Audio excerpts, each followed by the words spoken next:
పగిలే రాళ్ళని పునాది చేసి ఎదగాలని, తరిమే వాళ్ళని హితులుగా తలచి ముందుకెళ్ళాలని,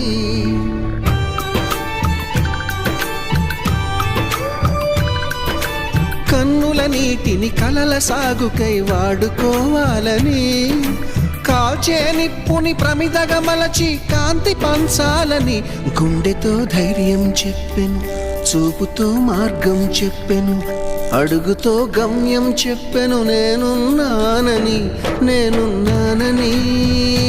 నీకేం కాదని, నిన్నటి రాతని మార్చేస్తానని.